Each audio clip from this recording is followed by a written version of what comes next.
ప్రియ దేవుని జనాంగమా, దేవుడు మనకిచ్చినటువంటి ఆత్మీయతను, పరిశుద్ధతను, విశ్వాసాన్ని, నమ్మకత్వాన్ని మనము కలిగి జీవిస్తున్నప్పుడు సాతాను మౌనంగా ఉండడు. కారణం తెలుసా? ఏదో ఒక రీతిలో మనల్ని బలహీనపరిచి, ఏదో ఒక పాపంలో లొంగదీసి వాడి వైపు మరలించుకోవాలని విషమ ప్రయత్నాలు చేస్తూనే ఉంటాడు.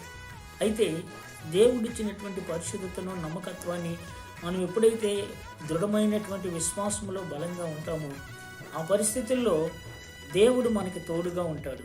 అంతేకాదు, ఎలాంటి శోధనలు మనకి ఎదురైనప్పటికీ ప్రతి శోధన నుండి ప్రభు మనల్ని తప్పిస్తాడు. అదే మరి యోసేపు యొక్క జీవితంలో ఒక సంఘటన మనం చూడగలుగుతాం. పోతీఫరు భార్య యోసేపును శోధించడానికి, తన వైపు మళ్లించుకోవడానికి, తనతో పాపం చేయటానికి, ఒప్పించడానికి విశ్వ ప్రయత్నాలు చేసినప్పటికీ యోసేపు తన యథార్థతను, నమ్మకత్వాన్ని విడవకున్నాడు. కాబట్టి పాపంలో పడకుండా